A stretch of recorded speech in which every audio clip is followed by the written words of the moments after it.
Hi, it's Dwyer. It's the day of the inauguration, January 20th, 2025. Always 1776.com, a free site. Also, gamblersadvisory.com, a free site. Let's share some thoughts, but first remember, the opinion you should follow should be your own. Just consider this video to be a second opinion from a complete stranger online. Let me also say, too, just preliminarily, I want to personally thank President Joe Biden for his pardon of Marcus Garvey.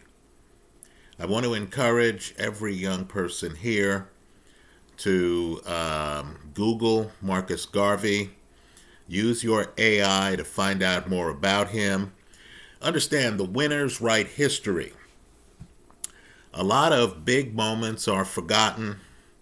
A lot of impactful individuals are forgotten in history. From this seat, one of the biggest moments for me personally in all of American history is when Marcus Garvey met with President Warren G. Harding. Right? Both guys are personal favorites of mine. I know. Many of you have been in history classes, have never heard of either. Or if you've heard of Warren G. Harding, you've heard of the Teapot Dome scandal and affairs and things like that. Right? Just understand, both guys were far ahead of their time. Garvey is really a moment in time. Right? Contrast his message to the message of W.E.B. Du Bois, for example. Right? The talented 10th was Du Bois' big reveal. Right? Understand, I'm far more into Jack Johnson and Marcus Garvey than I am W.E.B. Du Bois. Personal preference, it's a free country. Let's talk about today, folks. The biggest thing I've heard about what's going to happen in terms of Trump's inauguration is the fact that Trump is interested in visiting China. Right now, just understand, Xi's vice president is here in the United States for the inauguration and has already met with J.D. Vance. Now, I know this is not front page news. No one's looking at it. We're hearing instead about the entertainment at the inauguration and things like that. The pardons matter a great deal too. But just understand, China's in bad shape economically.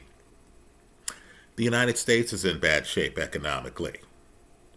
Right? The people involved in Florida real estate right now know that that market is crumbling. The way catastrophes happen, the way recessions roll in, is you hear about it off at the edge. You hear, oh yeah, Florida's having real estate problems. Then you hear, oh yeah, Texas is having real estate problems. Pretty soon, the real estate problems come knocking on your back patio. Same thing with unemployment. You hear, oh, Meta has laid off 5% of their workers. Of course. They have some propaganda narrative that's being pushed, right? Oh, these were the 5 who were underperforming, right? The 5% in the entire corporation.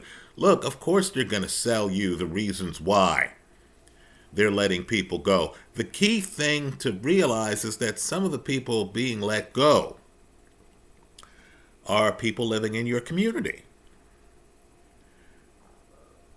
right? Other companies are going to have their propaganda stories, and they're going to start letting people go. Let me tell you one of the gifts Joe Biden left us. Folks, we're up against the debt ceiling. I'm talking about right now. Trump is just starting.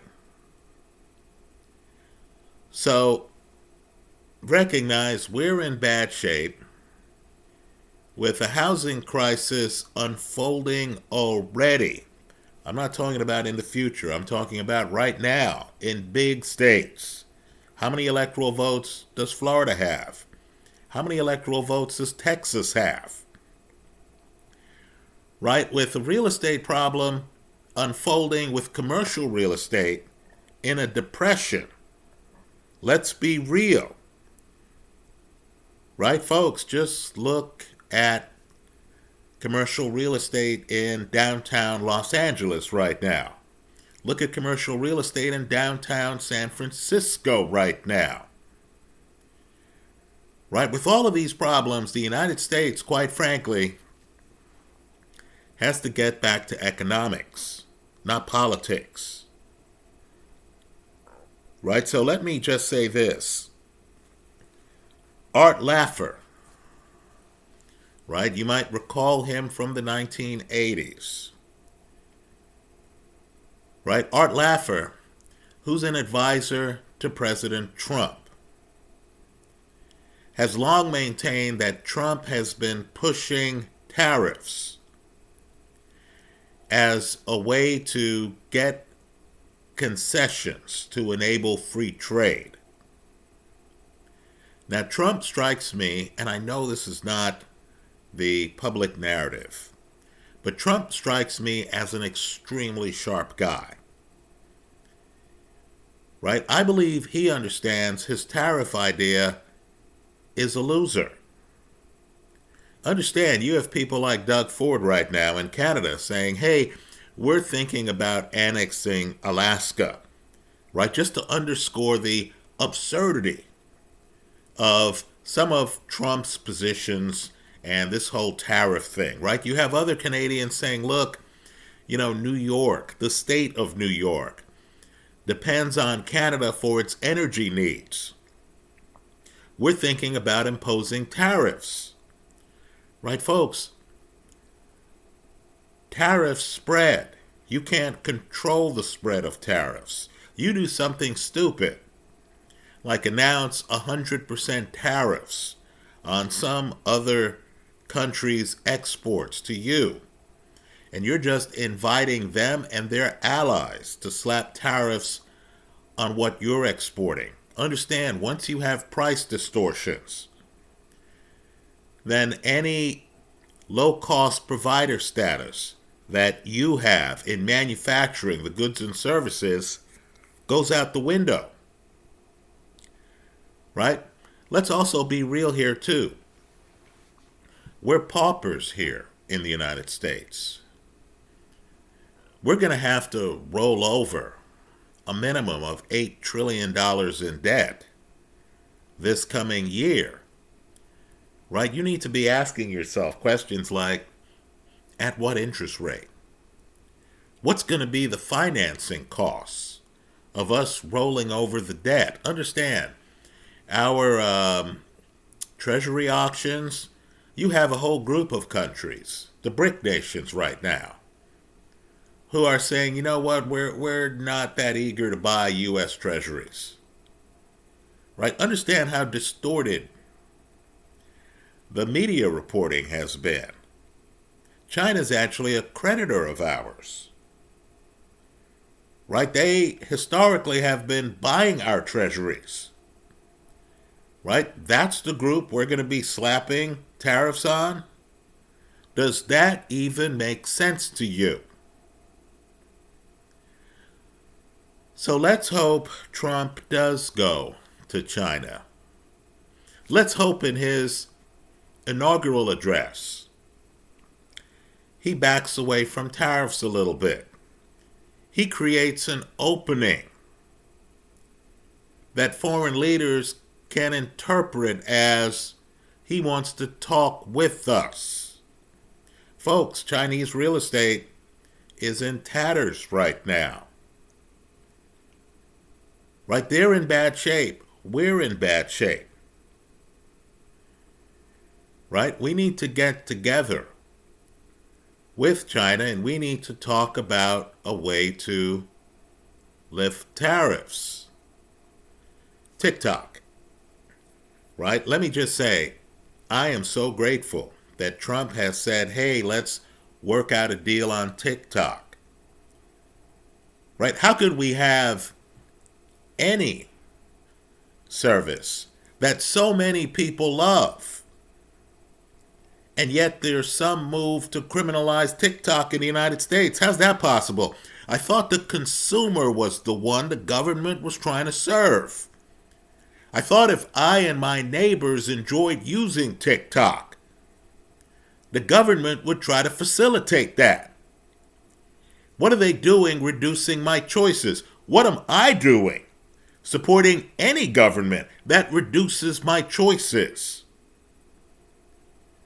Right? It's so ridiculous. You have billionaires like Mark Cuban actively recruiting people to submit TikTok alternative ideas to him. So what Trump needs to do is to sit down with Xi. Right? This is how freedom spreads.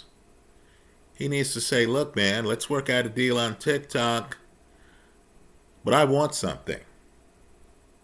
Right? This is the way to do negotiations. Skip the passive aggressive part of it. Right? Just tell the other person, I want something. X isn't allowed in China. We want X in China. Right, folks? The winners would be American consumers and Chinese consumers. Right? I'm not interested in a nanny state. Quite frankly, I'm wondering why the state has the power to prevent me from using TikTok. Right, so I'm hoping Trump's been talking out of the side of his neck. Right, I'm hoping he understands that he needs to help the American consumer. Right, folks, I know this is not the orthodoxy here in the country. But understand, we need to cheapen debt carrying costs here. That's not done by having the central bank, some PR outfit, that's the way it looks to me, announce that they're going to cut rates. Come on. Folks, that's some propaganda nonsense. Right? You understand that the real action's in the real market. The rates that matter isn't what some Fed chairman deems as the rate. The rate that matters is what the market sets. Right? I don't want to get involved in left wing, right wing, whatever. Right? The real rate is what the market sets. So since the United States needs to roll over trillions of dollars of debt this year, and since we're already up against our debt ceiling now, right? Understand, Trump has to find a way to convince, not some Federal Reserve, he needs to find a way to convince the actual market to cheapen debt carrying costs. Right? This will scare some people, but understand, we need to import deflation. Right? So he needs to sit down with Xi. Xi's going to say to him, I have some demands. Right? They need to lift trade barriers. Right? Understand, Trump is a historical type. He's a historian. Right? He's modeling himself after people like William McKinley and Teddy Roosevelt. Right, folks? That's the wrong model.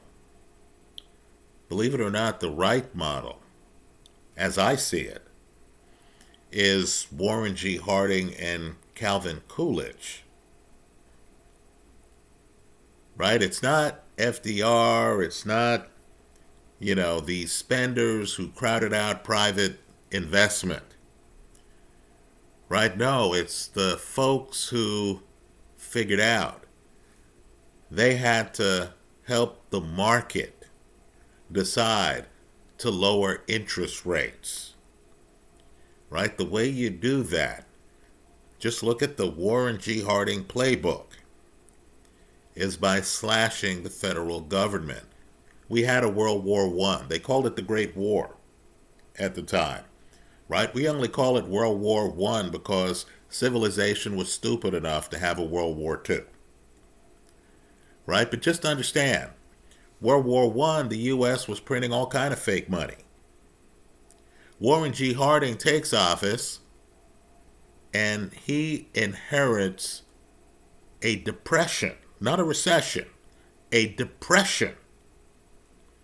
Now, Harding dies in office, but just understand, in the short 2-year period or so that he's in office, in addition to giving the first speech condemning lynching by Southerners south of the Mason-Dixon line, look at that speech, Birmingham, Alabama, early 20s, right? Understand, Harding saves us from the Depression by cutting the government, freeing up money. Entrepreneurs were no longer competing to the same extent with Uncle Sam for the dollar. The U.S. bounces back, then we end up with the Roaring 20s. Folks, what other decade has been called roaring in American history? Right? Suddenly you have things like the Harlem Renaissance.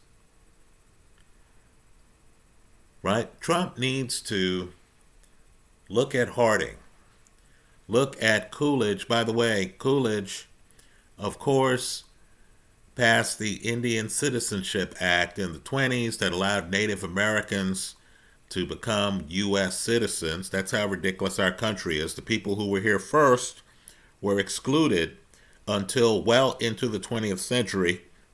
But the bottom line is, understand, we don't look at Harding and Coolidge and get a warm, fuzzy feeling. Maybe we should. Maybe Trump should. Right? So, look, I have no doubt Fed Chairman Powell is probably a nice chap. He certainly looks great on TV. Folks, that's propaganda.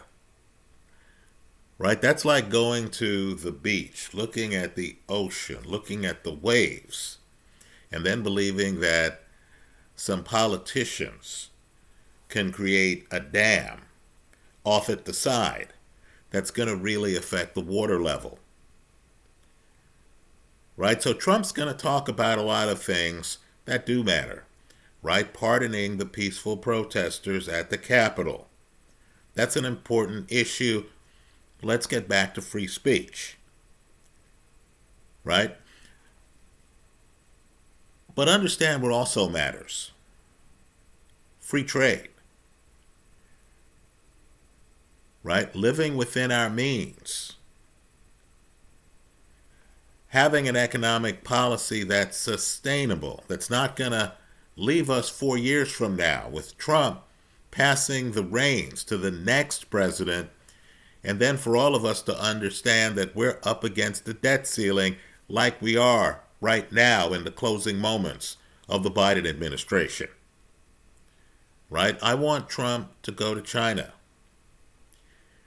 I want the guys to reach an agreement that lowers the price level here in the United States. I want free trade. I want prosperity. Let me also say this too, right? I understand it's a winning political argument right now to support mass deportations of illegal immigrants. Right, folks? It's a losing argument economically. Right? Just understand the reality. I don't care what the politics is. Just understand the reality. The reason why illegal immigrants are spread all throughout the country, the reason why they're being hired in California, in New York, in Illinois, in Florida, in Texas, is because they add value. It's not because you have a bunch of employers who just decide, hey, let me just give some money to some people for no reason. No, the employers are getting something for the money they're paying. Now, I get it. Every American thinks that the reason why their son doesn't have a job is because some illegal is undercutting the wages their son would receive, right? Let me throw out a controversial topic. Maybe the problem is the whole idea of the minimum wage, isn't it? Right? You have a federal minimum wage when you have different cost levels in different parts of the country. That seems awfully silly to me. Well, let me just say, if you go through the United States, Trump, I'm sure, is going to do a dog and pony show, and he's going to, literally bust groups of illegal immigrants.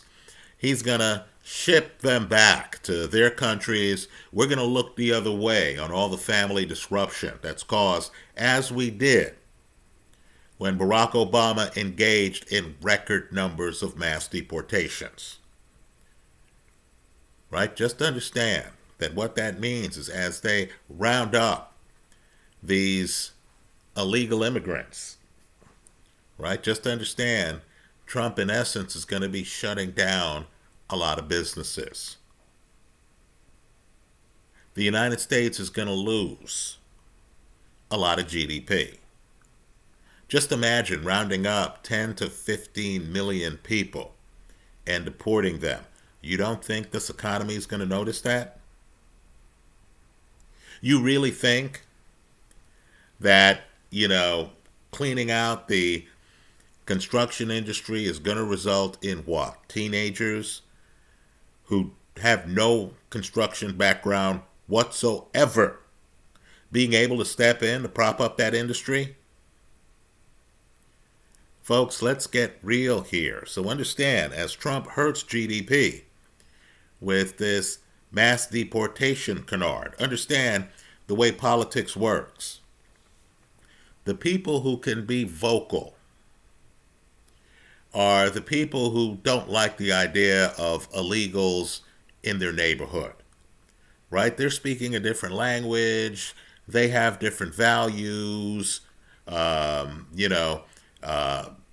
people hate diversity, right? Understand, the folks who support illegals can't talk. That employer who actually has several delivery people delivering to customers goods and services, right, who he's paying under the table. And of course, the people he's hiring, they're spreading money within the community, right, because they shop for groceries. They get their hair cut at the local barber, right? Just understand, that employer can't say, hey, not so fast on deporting illegals. It will endanger my business. Because that employer will then come across as someone who's breaking the law. So you have an asymmetrical argument right now that ignores economics. Right? Think about it. Who avoids paying a sales tax? Don't we all pay sales taxes? Right? If you pull up to a gas station and you buy a gallon of gas, don't they tack taxes onto that? Aren't those taxes used to fund the local infrastructure? Right, folks? Illegals are paying taxes. Right? Maybe what we should do is, rather than have an income tax return requirement, maybe we should do is migrate taxes over to sales taxes, consumption taxes that are hard to avoid. Wouldn't that materially change the illegal immigrant argument if you knew that illegal immigrants were paying a significant portion of the tax burden? Anyway, these are my thoughts on Inauguration Day. I believe Trump is savvy. I believe he understands that there's a bit of a gap between politically what he's saying and politically what would help the American consumer.